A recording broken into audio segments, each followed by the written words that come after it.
आज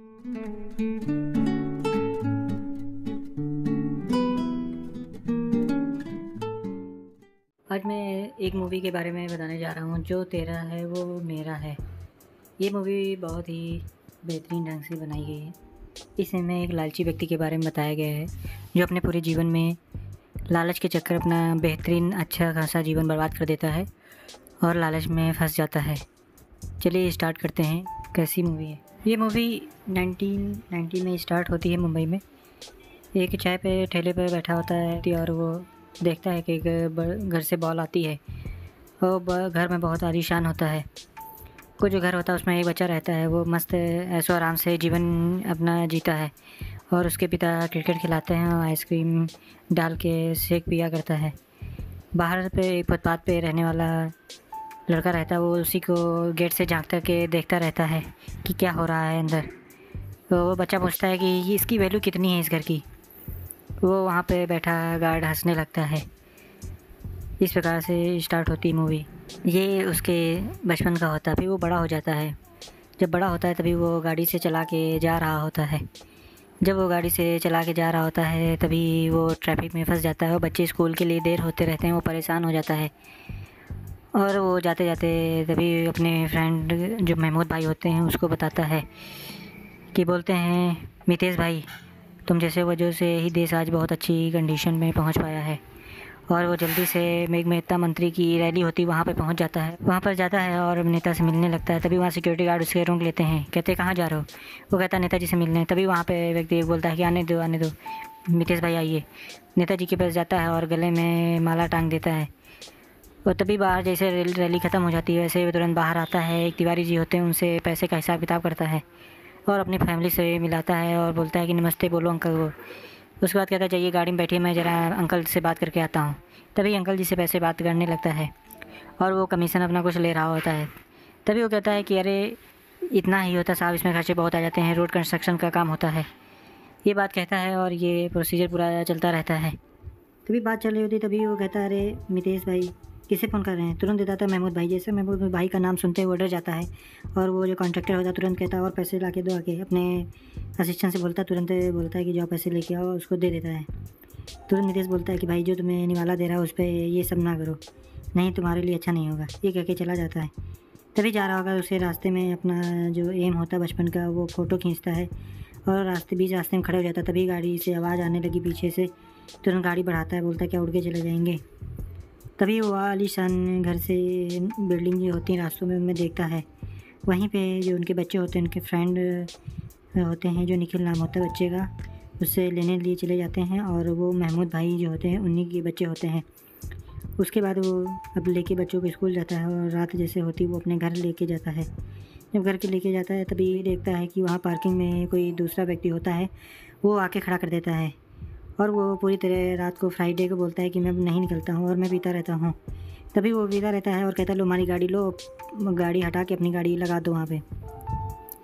जैसे देखता है वो मर्सिडीज़ होती है, उसको देखने के बाद वो अंदर बैठ जाता है, म्यूजिक ऑन करता है और गाना सुनने लगता है और उसके अंदर बहुत सा सुकून महसूस करने लगता है। तभी अचानक से बच्चा एक आता है और तुरंत ग्लास पे अपने हाथ से शोर करता है। कहता है कि अगर गाड़ी में मेरा बैग पड़ा हुआ है उसे निकाल दीजिए। जैसे ही वो सुनता है वो परहेज कहता ठीक है लो चाबी निकाल लो।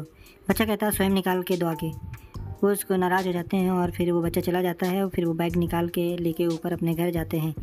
जब जाते हैं तो वैसे सीढ़ी के पास पहुँचते हैं, वहाँ लिफ्ट नहीं चल रही होती है, जैसे उन्हें जीने पे जाना पड़ता है और बहुत ज़्यादा थक जाते हैं। जब ऊपर देखते हैं किसी ने लिफ्ट का गेट नहीं बंद कर रखा होता, जिसकी वजह से ऊपर नीचे नहीं जा रही होती लिफ्ट।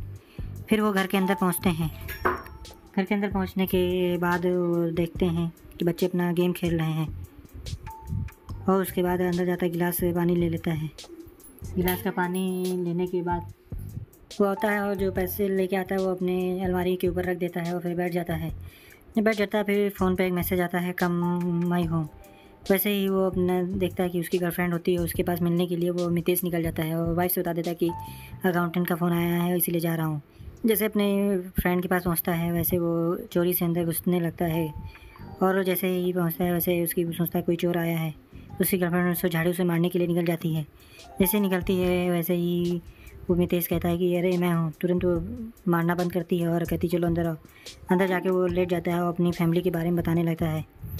बता रहा होता है कि मेरा बच्चा राहुल वो काफ़ी परेशान रहता है क्योंकि मेरे बच्चे इंटरनेशनल स्कूल में जाते हैं और वहाँ पे लग्जरी गाड़ियों से बच्चे आते हैं। उनका रहन सहन बहुत अलग होता है और उच्च क्लास का होता है। इस बात को लेकर वो बहुत परेशान रहता है। वो अपनी फ्रेंड से बताता रहता है और वो कहता है कि मेरा घर भी बहुत लो स्टैंडर्ड है और वो बहुत अच्छे VIP फ्लैट में रहते हैं। और तभी वो कहती है तभी तुम भी ले लो। वो कहता है तुम्हारी तरह कोई नहीं है जो फ्री में कोई गिफ्ट कर दे। फिर वो कहती है मुझे ऑडिशन देने जाना है, जिसे लो पेपर पकड़ो और इसे दिखो मैं सही बोल रही हूँ कि नहीं। तुरंत वो बताती है और अपना चालू हो जाती है और वो अपना फ़ोन निकाल के अपना फ्यूचर का घर जो लेना होता है वो देखने लगता है और सपनों में डूब जाता है। वो देख ही रहा होता है तभी वो कहती है हाँ बहुत अच्छा है। फिर वो अगले सुबह जाता है और वहीं पे मेहता साहब का जो होता है घर, उसे वहाँ पे एक बगल में चाय वाला होता है, उससे पूछने लगता है। उसे कुछ अतिरिक्त पैसे देता है और तुरंत बताता है कि बताओ इस घर के बारे में। वो कहता ठीक है बाहर आओ। वो कुछ पैसे और मांगता है और मतलब पूरी जानकारी मिल जाएगी। तुरंत बताने लगता है कि वो अकेले हैं, उनके बच्चे कि अब मर गए हैं और वह अकेले हैं और जैसे वो होंगे तो उसके बाद वो घर वीरान हो जाएगा। फिर वहीं पे कुछ आंटी आती हैं, उस चाय वाले से बोलती हैं कि आपकी मम्मी कैसी हैं। तो चाय वाला बोलता है कि अच्छी हैं, और जबकि वो फर्जी बताता है। और फर्जी उन लोग से पैसे भी कोई 50 कोई 100 कोई 10-20 रुपये देता रहता है, सारे इकट्ठा करता रहता है इसी तरह। फिर वहीं पे मितेश बोलता है कि पैसे मुझे दे दो, मैं 2000 रुपये मिला के तुम्हारी माँ का इलाज करा दूंगा। तभी वहाँ आंटी कहती कि आपके चाचा तो बहुत अच्छे हैं। हाँ कहते हैं चाचा बहुत बड़े वाले हैं। तभी मितेश उसी घर में पहुँचने लगता है तो ऊपर से गोविंद जो मेहता होते हैं वो आते हैं और पत्थर मारने लगते हैं। जब पत्थर मार रहे होते हैं तभी वहाँ पे घर का एम्प्लॉय आता है और तुरंत ही गेट दोबारा से बंद करके चला जाता है और वो भी तुरंत अपनी गाड़ी उठाता है, वहाँ से निकल जाता है। अगले दिन वो सुबह आता है और सभी को फॉलो करने लगता है। जैसे सुबह देखता है कि वो एक बाबा को फॉलो करते हैं जिनका नाम विभोर बाबा होता है। विभोर के ही पूरा भक्त हो जाते हैं। वो पूरा फॉलो करता है कि सुबह उठ के क्या करते हैं, ऑफिस के बाद मंदिर जाते हैं और मंदिर बाद फिर कहाँ जाते हैं। ये पूरा प्रोसीजर देखता है और उसी हिसाब से उन्हें फॉलो करता है और अपने आप को उसके अनुसार डालता है जिससे मेहता गोविंद से मिल सके। और फिर अगले दिन सुबह देखता है कि उसके बच्चे फेल हो जाते हैं मैथ में। वे कहता मैं भी फेल हो जाता था। कहता है कि माँ से नहीं बताना, नहीं मेरा बर्थडे आने वाला है तो पार्टी कैंसिल हो जाती है। वो साइन कर देता है और माँ को नहीं बताता है। और फिर उसके बाद बच्चों को घर छोड़ने के बाद फिर तुरंत कुर्ता पजामा पहनने के बाद सीधा विभोर बाबा के आश्रम में चला जाता है और बिना लाइन में लिए सीधा वहाँ पे एक टोपी खरीदता है जो वहाँ के एम्प्लॉय लगाते हैं। तुरंत देखता है उधर गोविंद खड़े होते हैं। कहता है कि अंकल आप मुझे पहचाने, मैं अमित का बचपन का मित्र हूँ। मैं एक ही साथ खेलता था और एक ही साथ स्कूल जाता था। इतना लंबे समय हो गया, मैं भी काफ़ी दिन हो गए मैं आपसे मिला नहीं हूँ। वो अपनी भक्ति में लीन होते हैं, वो बताता रहता है। वो कहता है चलिए आप यहाँ भेड़ बकरियों की तरह नहीं खड़े हो सकते, इसीलिए आइए मेरे साथ, सीधा मैं बाबा से दर्शन कराऊंगा। तुरंत वहाँ लोग खड़े रहते हैं और सीधा डायरेक्ट चला जाता है। वहाँ पर गार्ड खड़ा होता है, जैसे अंदर जाते हैं तो बोलता है VIP दर्शन करना है। उसे पैसे देता है 500 और कहता है ठीक आइए। सीधा वो मेन परिसर में ले जाता है और सीधा बाबा के साक्षात दर्शन कराता है। जैसे वहाँ पे अंदर पहुँचते हैं, वहाँ पे जो भी रहते हैं भक्त वो कहते हैं जाइए इनके लिए VIP दर्शन लाइए, ये हमारे पिताजी हैं। तुरंत वहाँ पे इनको VIP ट्रीटमेंट दिया जाता है और प्रसाद वरसाद देने के बाद, उन्हें सब कुछ देने के बाद वो घर के लिए वापस निकल जाते हैं। जब घर पहुँचते हैं तुरंत वो गेट खोलते हैं और उनको कहते हैं आइए अंदर। तुरंत गोविंद बोलते हैं ऐसा करो आओ चाय पी लो, इतनी मेरी मदद की। तभी कहता आज नहीं किसी और दिन, पिछली बार मैं आया था तो आपने तो ईंटें मारने चालू कर दिए थे। वो कहता अरे मुझे नहीं पता था आप हमारे बेटे के बचपन के दोस्त हैं। कहता चलिए आइए चाय पी ले। फिर जैसे इंटर करता है चारों तरफ वो घर देता रहता होता। कहता तो बहुत बड़ा आलीशान आपका घर है, सब फर्नीचर बहुत ही VIP लगा रहता है और चारों तरफ देता है। तभी विभोर बाबा के देखता है, कहते हैं आपने तो पूरा आश्रम बना दिया। तभी कहते हैं ठीक है। वो जैसे पास होने जाए तुरंत वो कहता है जूते उतार के जाना। और जूते उतारता है तो वहीं पे एक मूर्ति रखी रहती है, गलती से टच होती है, वो गिरते गिरते बच जाती। वो कहती है इसे मत गिराना, यही हमारा जीवन है, मैं अभी इन्हीं की वजह से ज़िंदा हूँ। बचपन में जैसे अमित की मौत हुई वैसे यहाँ पे भूत प्रेत का वास होने लगा था। वो डर जाते कहते भी विभोर बाबा के जैसे संगत में आए, वैसे ही मेरा सब कुछ सही हो गया और मेरा बाईपास ऑपरेशन हार्ट का हुआ है, उन्हीं की वजह से मैं अभी ज़िंदा हूँ। वहीं पे उनके घर में छोटू होता है, वो भी उनको देख रहा होता है। तभी एक रूम खाली देखता है, कहता है ये तो अमित का है। वो वहाँ पे फ़ोटो लगी होती है, तुरंत पास जाता है, बोलता है ये मैं बगल में था, हम ही लोग आपस में खेलते कूदते रहते थे, लेकिन अब बीच नहीं है, बहुत बड़ी मुश्किल है। उसकी बैट उठा के तुरंत लाता है बाहर और दिखाता है, ये इसी बैट से हम लोग खेला करते थे। वो पापा पापा बार बार कहता रहता है। तो गोविंद बोलता है आप मुझे पापा ना मुझे अंकल ही बोलिए, वही अच्छा है। और नमस्ते करके वो बाहर जाने लगता है। तभी खाना देने वाला एक व्यक्ति आता है और बोलता है तुरंत रसीद दिखाता है कि साहब पिछले आपका हिसाब ये रहा। वैसे ही आता है, वो कहता नहीं आप ये पेमेंट नहीं करेंगे, मैं जब तक हूँ तब तक ये पेमेंट नहीं होगा। तो ये लोग खाना तो बासी कल का बना के दे देते हैं। वहीं पे कहता है नहीं मैं बासी खाना नहीं है, ये ताज़ा ही खाना है। बोलता है कब से बहू के हाथों से आप खाना खाएंगे, कल से मैं खाना आपके लिए लाऊंगा। तो अगले दिन से खाने की व्यवस्था करने लगता है।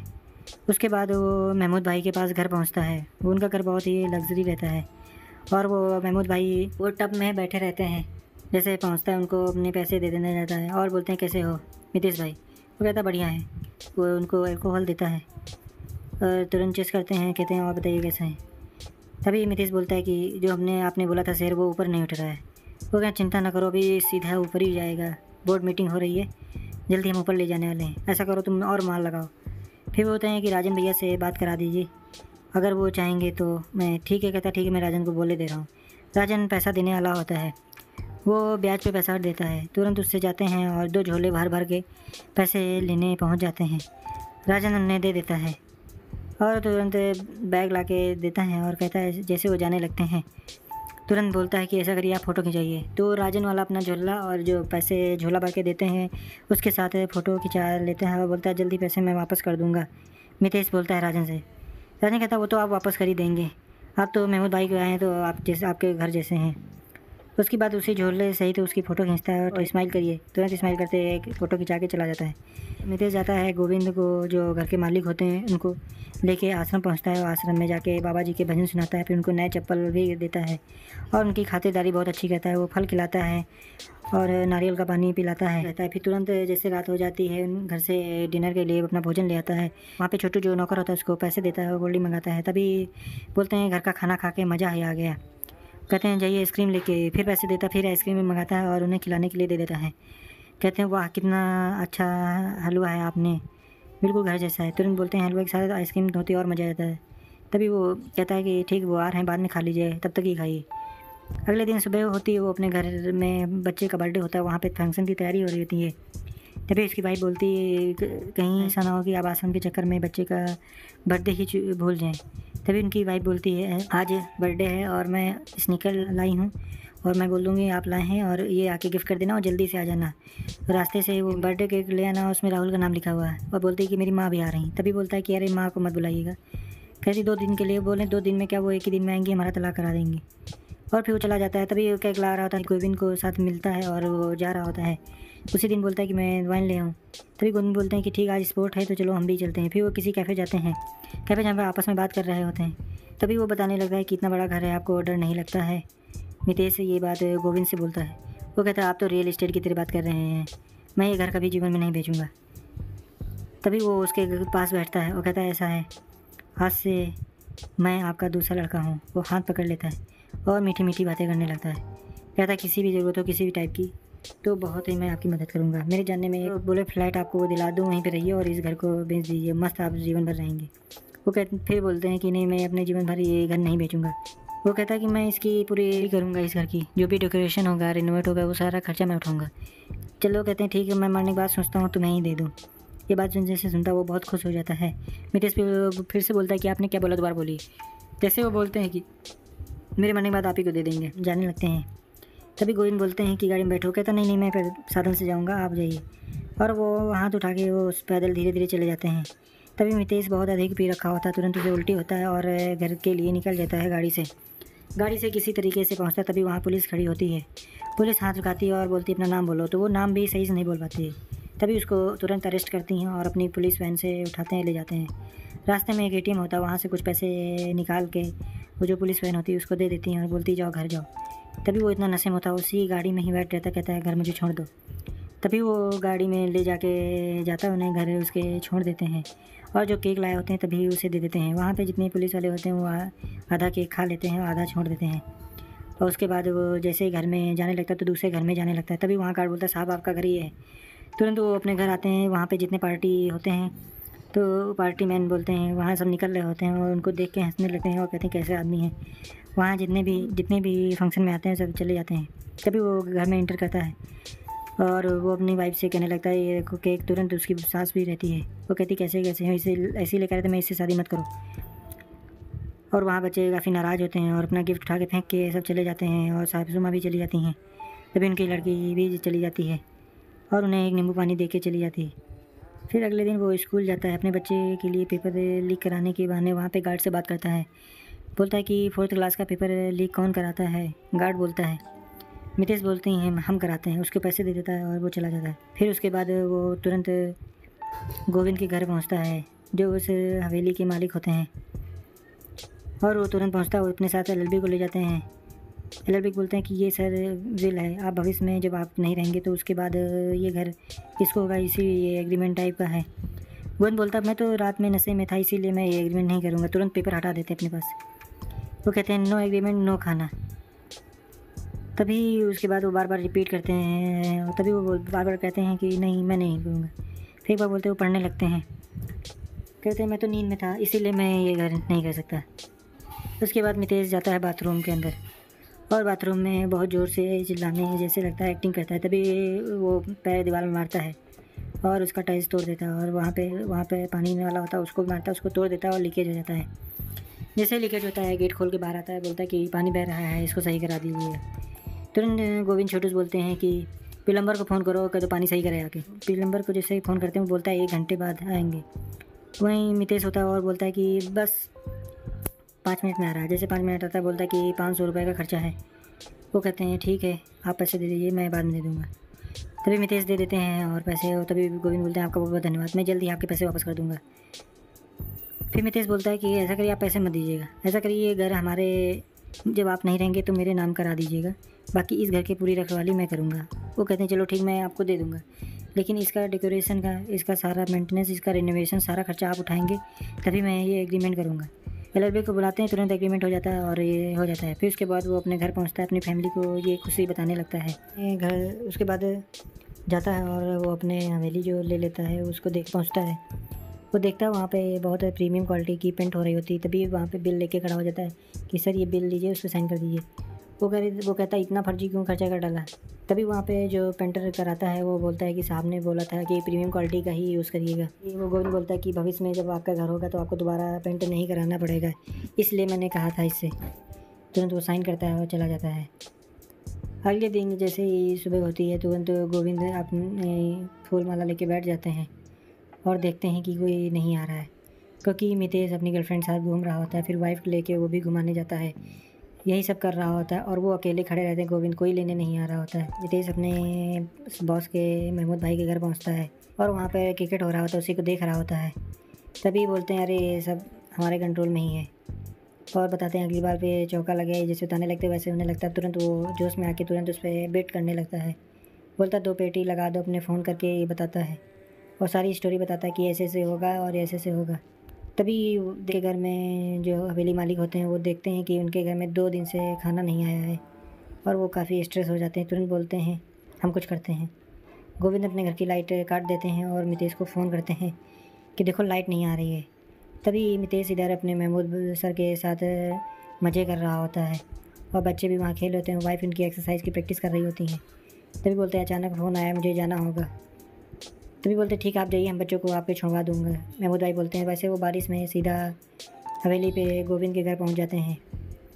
जैसे ही खोलने आते हैं बोलते हैं पता नहीं लाइट कैसे चली गई। तभी गोविंद बोलते हैं आपने क्या बिल भरा था? वो कहता है हाँ बिल भरा था, फिर भी चले गए। तुरंत वो जाते हैं मैं जहाँ लाइट का कनेक्शन वहाँ देखते हैं। वो कहते हैं किसने लाइट, ये तो फ्यूज़ चेक करते हैं, उसके बाद किसने जानबूझ के बंद कर रखा होता है। जब बंद कर रखा होता है उसको देखते हैं और ऑन करते हैं। तभी कहते हैं और टीवी देखते हैं। गोविंद मितेश को बुलाते हैं और साथ में टीवी देख रहे होते हैं।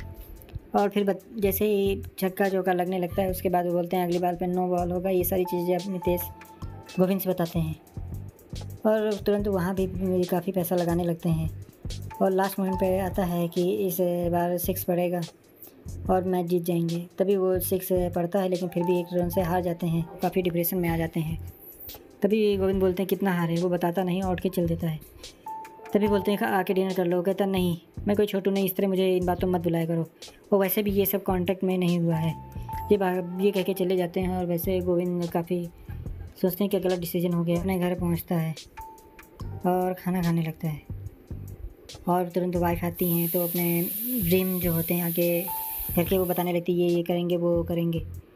तुरंत मितेश बोलता है कि ऐसा है हम लोगों को गाड़ी बेचनी होगी। वो उसके पास छोटी सी सेंट्रो गाड़ी होती है, उसको बेचने की नौबत आ जाती है क्योंकि वो स्पोर्ट में जो बिट लगाता है वो सभी में हार जाता है उसका। फिर वो गाड़ी जब बेचता है और कहता है ठीक जल्दी ही अपने दिन अच्छे हो जाएंगे। और उसके बाद बोलती है वो आपकी हवेली कब मिलेगी। बोलती जब तक वो नहीं जाएंगे तब तक वो घर नहीं मिलेगा। तभी उसके दिमाग में आइडिया आता है कि क्यों ना उन्हें जल्दी से ऊपर पहुंचा दिया जाए। तुरंत वो अपने आईटी टीम लाते हैं और पूरे घर में एक नई टीवी के बहाने वहाँ पर माइक को स्पीकर लगा देते हैं और वहीं पे लंच लेके आते हैं और सारे इलेक्ट्रीशियन आते हैं और वो लगाते हैं वहाँ माइक भी और स्पीकर भी सेट कर देते हैं और टीवी लगाते हैं। कहते हैं ये लीजिए नया टीवी, इसी पे आप क्रिकेट और मनोरंजन कीजिएगा। जैसे वो देखते हैं चलिए वो मान जाते हैं और रात को टीवी देख रहे होते हैं, तभी मज़े कर रहे होते हैं। जैसे वो अपना गिलास मेज़ पे रखते हैं वैसे खन से आवाज़ आती है, स्पीकर जो रात में वो लगा गए थे उसी की आवाज़ होती है। ये बात जैसे गोविंद सुनते हैं वो काफ़ी परेशान हो जाते हैं और फिर चैनल चेंज करते हैं, फिर आवाज़ आती है। ये प्रोसेस तो चलती रहती है। तुरंत वो छोटू बुलाते हैं लेकिन छोटू भी नीचे लीड लगा के मस्त सोया रहता है और वो काफ़ी आवाज़ें निकालते हैं, कभी बर्तन गिराते हैं और वो पूरा कंट्रोल फ़ोन के द्वारा कंट्रोल कर लेते हैं। और वो छोटू चिल्लाते हैं लेकिन छोटू मस्त रहता है और नीचे बहुत डरावनी आवाज़ें रात को आती हैं। और वैसे जैसे छोटू से मिलने जाते हैं वैसे रास्ते में गिर जाते हैं और उन्हें हार्ट अटैक होता है शॉर्ट। तुरंत सुबह डॉक्टर आते हैं। डॉक्टर कहते हैं आप ये सिगरेट पीना बंद करिएगा कि आपको बाईपास हार्ट अटैक सर्जरी हुई है, आप ये सब नहीं बंद करेंगे तो आपको और समस्या हो जाएगी। उधर छोटू नीचे जाता है और बैठा रहता है। तभी वहाँ पे चाय वाला आता है। बोलता क्या हुआ। बोलता है घर में भूत आए हैं, वो मितेश बता रहा है। तभी उसको शक होता है चाय वाले को। कहते हैं अच्छा। और वो वहाँ पे जो छोटू रहता है तभी वो कहता है वो जीवन बहुत ही ख़राब चल रहा है। और मितेश भी बाहर डॉक्टर छोड़ के बाहर खड़ा रहता है। तुरंत चाय वाला अपना रूप बदल के आता है, बोलता है ओम कड़म बड़ायरम, सारी चुड़ैलें सब निकाल दूँगा और मैं आप जो चाहते हैं बाबा को गोविंद को भी निकाल दूँगा, बस तेरा 15,000 दो। वो कहता ठीक है 2-3 हज़ार में तो मिल जाते हैं, तुझको क्यों लूँ। तुरंत उसे भगा देते हैं। फिर वो बताने लगता है कि अगर मैं निकाल दिया तो तुम्हारा काम भी हो जाएगा मेरा। वो कहता है चलो ठीक है। वो मान जाता है और फिर कहता है चलो गोविंद के घर जाता है और बताता है आपके घर में जो बच्चे की मौत हुई थी ना कि एक्सीडेंट। इसी तरह उल्टा सीधा सब बताता रहता है और अपनी बातों में लुभा लेता है। तभी गोविंद बोलते हैं मैंने आपको कहीं देखा है। तुरंत वो कहता है लो लड्डू खाओ लड्डू खाओ। उस बाबा को लड्डू खिलाते हैं, तुरंत वहाँ निकाल देते हैं। जब बाबा जा रहा होता है तो अपने रूम पे पहुँच गोविंद के घर के पास ही में उसका घर होता है। जाता है तभी वहाँ पे छोटू पहुँचता है। छोटू देखता है कि वो अपने कोई ड्रेस में पहन रखा होता है क्योंकि छोटू वो चाय वाला आपस में मित्र होते हैं। और कहता है मैं धर्म के रास्ते निकल लिया हूँ और छोटू को बताता है कि प्लीज़ बताना नहीं गोविंद को। तुरंत वो खींच के थप्पड़ मारता है और चला जाता है। कहता तुम सुधरोगे नहीं। बच्चे टीवी देख रहे होते हैं। तभी जो छोटा बच्चा राहुल होता है वो कहता है ये इसे क्यों किस कर रहा है, इसकी शादी तो रिंगी से हुई है। तभी उसकी बहन बोलती है ये मिस्ट्रेस है। राहुल पूछता मिस्ट्रेस क्या होता है। तभी वो बोलता है कि मिस्ट्रेस वो होता है जो शादी के बाद वो अपनी पुरानी एक्स गर्लफ्रेंड के साथ रहते हैं, उन्हें मिस्ट्रेस बोलते हैं। तभी उसकी माँ बोलती है ये सब बहुत गंदी बात होती है और जो भी ये करते हैं जिस प्रकार छोटे बच्चे एग्ज़ाम में चीटिंग करते हैं उसी प्रकार ये भी होता है। ऐसे लोग बर्बाद हो जाते हैं, वो कहीं के नहीं रहते। तभी मितेश बोलता है हाँ बच्चों के सामने यही सब देखो, बर्बाद हो जाएंगे, भविष्य में यही करेंगे। ये कह के तुरंत एक फ़ोन करता है मितेश महमूद भाई को फ़ोन करता है। कहता है कि भाई शेर तो नीचे जा रहा है, इसको क्या करना है। वो कहते हैं आप चिंता ना करो, अभी बोर्ड मीटिंग से ही निकल कर आया हूँ, सब कुछ अच्छा ही होगा, आप बिल्कुल परेशान मत हो। वो कहता है हाँ आप भाई हैं तो आप तो सब होगा। तुरंत अचानक महमूद भाई के सामने एक गाड़ी आती है और जैसे वो मोड़ते हैं और उधर कहीं डिवाइडर में जाके टकरा जाती है और वहीं पे उनकी मौत हो जाती है।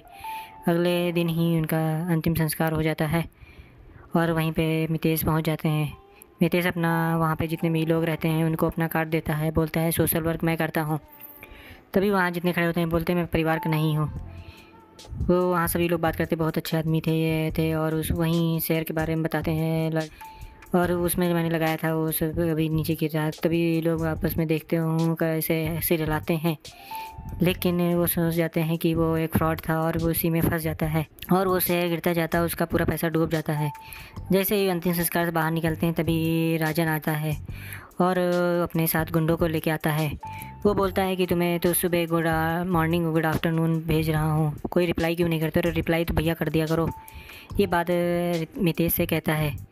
मितेश परेशान रहता है। वो कहता है कुछ समय दिन का समय दीजिए, मैं जल्दी आपके पैसे वापस कर दूँगा। वो कहता हाँ कहाँ तुम भागे जा रहे हो, अगली बार जब आऊँगा तो तुम्हारी खैर नहीं है। राजन ने उन्हें धमकी देता है और उसके पीछे बच्चे होते हैं। वो कहता है प्लीज़ बच्चों के सामने ऐसी सब बातें ना करो। वो कहता कुछ नहीं है, अगली बार और इससे बुरा होगा, इसीलिए जल्द से जल्द मेरे पैसे वापस करो। उसका जो पैसा लेके शेयर बाज़ार में लगाते हैं वो डूब जाता है और वो पूरी तरह बर्बाद हो जाता है। वो गुंडे चले जाते हैं। तभी मितेश सभी अपने फ्रेंडों को कॉल करके पूछता है कि भाई मुझे पैसे की ज़रूरत है। वो जल्द से जल्द जितने में मित्र होते हैं उनको कॉल करता है, लेकिन कोई नहीं दे पाता है। उधर जो बाबा रहते हैं, जो गोविंद के घर जाते हैं, वो बोलते हैं बाबा कब जाएंगे। तभी वो अपनी गर्लफ्रेंड के पास जाता है और वो कहता है कि घर खाली करो, मुझे भी इसे भेजना है। वो काफ़ी परेशान रहती है। वो कहती मैं कहाँ जाऊँ। तभी मितेश बोलता है कि तुम्हारी फ्रेंड जो रहती है वो वहीं पे चली जाओ, तुमने जो बताया था। वो कहती है नहीं, वहाँ कैसे जाऊँ। फिर किसी तरह बहुत आपस में लड़ाई होती है, फिर वो मान जाती है और घर की चाबी दे देती है। वही चाबी ले जाके राजन को, जिससे पैसे उधार लिया होता है, उसे दे देते हैं। वो चाबी दे देते हैं। तभी वो कहता है, एक उन्हें लिस्ट देता है, कहता है कि अगर पूरा पैसा जल्द से जल्द नहीं वापस किए तो मैं आपके हाथ पैर तोड़ दूँगा, और पूरी एक लिस्ट बना के देता है कि कब क्या क्या मैं हाथ पैर तोड़ूँगा। तभी वो कहता है कि अभी आपने नहीं दिया तो आपके एक पैर तोड़ने का नंबर आ गया है। वैसे ही पैर उठाता है और उसे तोड़ने की कोशिश करने लगता है और तभी वो बहुत ज़ोर से चिल्लाने लगता है, लेकिन तोड़ते नहीं हैं। तभी वो वापस जाने देते हैं और वो घर पहुंचता है। घर जैसे पहुंचता तभी लेटा होता है। तभी अपनी वाइफ से बोलता है कि आपसे मुझे कुछ बात करनी है। तभी वो कहता है कि अगर वो घर ये ना रहा तो और क्या हम लोग साथ रह सकते हैं। तभी वो बताती है, वो बहुत ज़्यादा परेशान हो जाती है। वो कहती है ये तुमने क्या कर दिया, और वो ये रोने लगता है। गोविंद के घर पहुंच जाता है मितेश। तभी वो देखता है कि बहुत सारी ECG वाली मशीनें लगवा रखा होता है और बहुत लंबा चौड़ा बिल हो जाता है। जब वो खाना लेके पहुंचता है तभी उसे बात करता है गोविंद से, जो घर के ऑनर होते हैं। कहता है कि मैं सोच रहा हूँ जल्दी मैं आपके साथ यहीं रहने लगूँ। वो मना करते हैं, लेकिन बार बार रिक्वेस्ट करता है और उनके हाथ पैर पकड़ने लगता है कि प्लीज़ प्लीज़ हमें यहीं रख लीजिए, मैं रोड पे आ गया हूँ, आप जानते ही हैं। तभी वो कहते हैं चलिए अच्छा ठीक। तभी जो माली का रूम होता है वहाँ पे उन्हें लेटने के लिए परमिशन दे देते हैं, और जहाँ पे माली का रूम होता है वहाँ सब कबाड़ भरा रहता है। उसे कबाड़ साफ़ करके रहने योग्य बनाते हैं और सभी बच्चों को अपना पूरा सामान लेके आते हैं। तभी बच्चे सारा सामान लेके आ जाते हैं और देखते हैं वो बहुत कंजेस्टेड एरिया बहुत छोटा रहता है। ये देख के बच्चे परेशान हो जाते हैं और वहाँ पे जो ग्राउंड होता है बच्चे खेलते रहते हैं और तुरंत वहाँ पे गोविंद भी बैठे रहते हैं, वो मज़े करते रहते हैं। तभी वहाँ नर्स आती हैं, बोलती है हमारा पेमेंट कब करोगे। वहीं पीछे उसकी गर्लफ्रेंड देख रही होती है इस घर में क्या कर रहा है, और तभी उसके मन में दिमाग में एक आता है कि क्यों ना हम भी नर्स बन के चले जाएं। वो जैसे सुबह होती है वो अपना बैग भर के करके, वो जो उसकी गर्लफ्रेंड होती है वो आ जाती है। वो कहती है, वैसे मितेश बोलता है अरे तुम तो नर्स नहीं हो, तुम ये एक्टर्स हूँ और ये मैं कर सकती हूँ, वो मैं एक्टिंग ही तो करनी, मैं कर लूँगी, कोई दिक्कत नहीं। वो तुरंत उसी ड्रेस में पहन के आती है और कहती चली जाती है। और मितेश कहता है ठीक है, आज से मेरा तुम्हारा कोई रिश्ता नहीं। वो कहती वैसे भी कोई रिश्ता नहीं। तुरंत जाती है और नर्सिंग का काम करने लगती है। उधर अंदर बाबा हवन करा रहा होता है और पूरे घर में धुआं धुआं कर देता है। तभी मितेश आता है बाबा से, कहता है कि ये क्या कर रहे हो। तभी गोविंद बोलते हैं कुछ नहीं, मन घर की शुद्धिकरण हो रहा है। और ये जैसे कहता है वैसे वो नहीं मानते और ये हवन चलता रहता है। राहुल की माँ भी जाती है स्कूल अपने बच्चे का रिजल्ट देखने के लिए। जो लिख रहता है उसी पेपर में उसके बहुत अच्छे नंबर आते हैं। वहीं जो नॉर्मल पेपर दिया जाता है जब टीचर पकड़ लेती हैं तो उसमें नंबर अलग आते हैं और उसे बच्चे को बहुत ज़्यादा डांट पड़ती है। जैसे डांट पड़ती वो घर वापस आ रहे होते हैं। जैसे घर आ रहे होते हैं तभी नर्स और मितेश के बीच से बात हो रही होती है और वो कहती है यहाँ तुम क्यों आओ, यहाँ प्लीज़ चले जाओ। तभी मितेश कहता है मैं तुम्हें कोई पैसे देने वाला नहीं हूँ, तुम्हें यहाँ निकलना वाला। वो कहती मैं इसमें अब हिस्सेदारी लूँगी घर में। इससे बहस चल रही होती तभी वो बाहर चली जाती है। बाहर जाके देखती है कि मितेश की वाइफ आ रही होती बच्चे को लेकर। पेरेंट्स टीचर मीटिंग से सीधा मितेश से मिलने आती है क्योंकि मितेश ने ही पेपर लीक कराया था। जैसे वो ऊपर आती है मितेश दिखता है तो वो भी ऊपर घर में चढ़ने लगती है। जब वो चढ़ रही होती है तभी वो नर्स जो कि गर्लफ्रेंड होती है मितेश की, वो देख लेती वो आ रही है, वैसे उसके पास जाती है और बहुत ज़्यादा करीब होने लगती है। और जैसे वो देखती है आगे वैसे उसके किस करने लगती है। जैसे वो देखती है वो बहुत नाराज़ हो जाती है मितेश की वाइफ और आपस में झगड़ा हो जाता है। वो कहती है कि तुम ऐसे ही थे। वो कहता कि नहीं मैंने इन्हें छोड़ दिया है। तो वो कहता अच्छा तुम्हारा क्या पहले से ही रिश्ता है।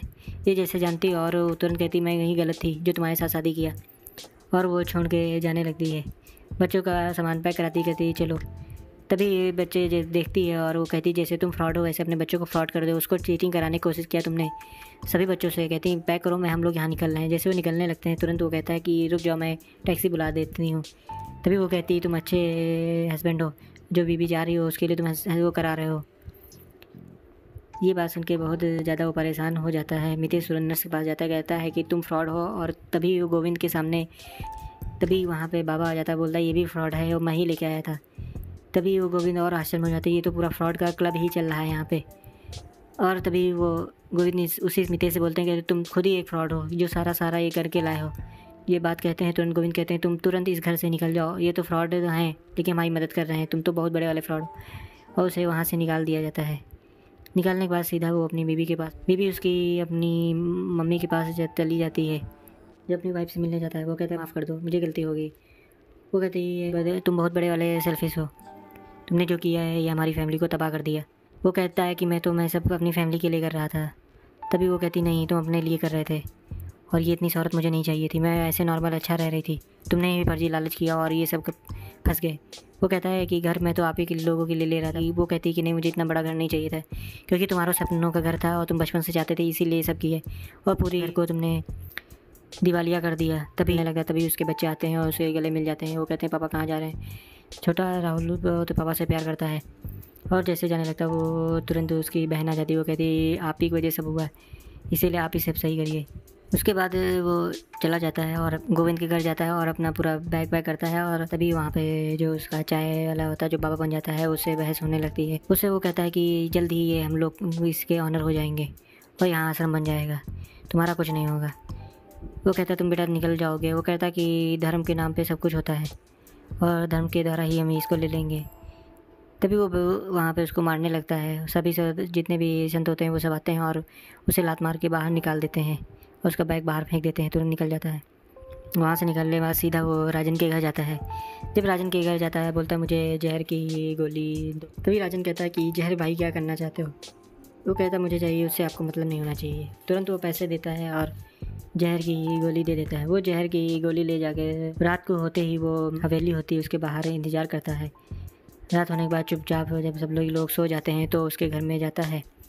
जाने के बाद वो पीछे गेट से इंटर करके जहाँ गोविंद सो रहे होते हैं और वहाँ पे जितने भी साधु संत और जितनी नर्स होती हैं वो सभी सो रहे होते हैं, उसी बीच जाता है। वहाँ जो दवाई रखी होती है उसी से अपनी दवाई वो जहर वाली रिप्लेस कर देता है। जब रिप्लेस कर रहा होता है तभी वो गोविंद को देखता है और उसके मन में अजीब सा भावना आती है और वो सोचता है ये मैं गलत कर रहा हूँ। तुरंत जो दवाई रिप्लेस की थी उसकी जगह वही पुरानी वाली रख देता है। जैसे पुरानी वाली रख के निकलने लगता तभी वहाँ से एक आवाज़ होती है और गोविंद जग जाते हैं। जैसे वो जग जाते हैं तभी मितेश देखता है कि वो जग गए। तुरंत वो भागने लगता है, वो देख लेते हैं कोई आया है तो गोविंद कहता है कौन कौन कौन। तभी गोविंद निकल के आते हैं और वो देखते हैं कौन आया है। वो पीछे गेट से सीढ़ियाँ जो लगी होती हैं उनसे उतर रहे होते हैं। वो जो छोटी होती हैं रात को उसमें कम दिखता है और धीरे धीरे आते हैं, कहते हैं कौन कौन कौन। तभी मितेश अपना चेहरा ओपन करता है और कहता है कि मैं हूँ। जैसे उनका चेहरा देखते हैं वैसे वो आश्चर्य में पड़ जाते हैं और अपना कंट्रोल खो देते हैं और सीढ़ियों से उतरते ही उनका पैर स्लिप जाता है और नीचे आके गिरते हैं और उनके सिर में चोट लग जाती है। जैसे चोट लगती है वैसे उनका सिर फट जाता है। फटने के बाद खून बहने लगता है। तभी वहाँ पे जो उसका नौकर होता है छोटू वो आ जाता है। वो कहता है आपने मारा आपने मारा। तभी उसका मुंह बंद करते हैं और उसके पकड़ने लगते हैं और वो कहता है कि मैं भी इसमें हिस्सेदार हूँ, ये पूरा घर मेरा हुआ। तभी जब वो कर ही रहे होते हैं तभी वहाँ पे जो चाय वाला होता है जो साधु बन के आता है वो भी निकल आता है। उसके बाद वहाँ पे जो नर्स बन के उसकी जो गर्लफ्रेंड जाती है वो भी आ जाती है। वो कहती है सब जब कद्दू है सब पे कटेगा तो सबको बटेगा। और वो घर वो तीनों के नाम अपनी गर्लफ्रेंड और उस चाय वाले और छोटू के नाम कर देता है, क्योंकि एग्रीमेंट में पहले ही मितेश अपने नाम करा रखा होता है। वो सारी प्रॉपर्टी उन लोगों के नाम चली जाती है। तो वहाँ पे वकील आता है, वो कहता है ऐसा क्यों कर रहे हो। वो कुछ जवाब नहीं देता है और वो तीनों हंसने लगते हैं। तभी वो वहाँ से जब करने के बाद सीधा अपने वाइफ के घर जाता है समोसे लेकर। जैसे समोसे घर जाके वो बाहर उसके गेट में रखता है तभी वो उसकी वाइफ आ जाती है अचानक और कहती है कि ये समोसे ले लो। वो कहती है यहाँ पे समोसे कोई नहीं खाता है। वो जैसे जाने लगता है और तभी वो होती है डिनर करना हो कर लो आके। तभी वो बुलाती है और डिनर के लिए ले जाती है। सभी डिनर करने के लिए बैठे होते हैं। तभी राहुल एक ही सब्जेक्ट में फ़ेल होता है और जब फेल होता है तभी माँ बोलती पढ़ाई करो करो, नहीं पापा की तरह ही फ्रॉड हो जाओगे। तभी उसकी लड़की बोलती है कि पापा नहीं, आपकी लड़का है। ये बात कहती हैं, हंसी मजाक होते होते यहीं से मूवी समाप्त हो जाती है। इस मूवी से हमें यही सीख मिली है कि कभी भी ज़्यादा लालच में आके ज़्यादा ऐसा काम ना करें कि आपकी पूरी फैमिली क्राइसिस में आ जाए और आपको रोड पे आना पड़ जाए। इसको किसी भी फील्ड में रिस्क मैनेजमेंट करके तभी इन्वेस्ट करिए और ज़्यादा लालच ना करिए। जहाँ लालच ज़्यादा करेंगे वहीं पे फ्रॉड होने का खतरा बढ़ जाता है। इससे यही मूवी बताना चाहती है। ये बहुत ही छोटी थी लेकिन बहुत ही अच्छी मूवी थी। ज़्यादातर लोग ऐसे ट्रैप में फंसते हैं और अपनी पूरी फैमिली को बर्बाद कर देते हैं। हमारी मूवी सुनने के लिए धन्यवाद। चैनल को सब्सक्राइब करिए, लाइक करिए और शेयर करिए।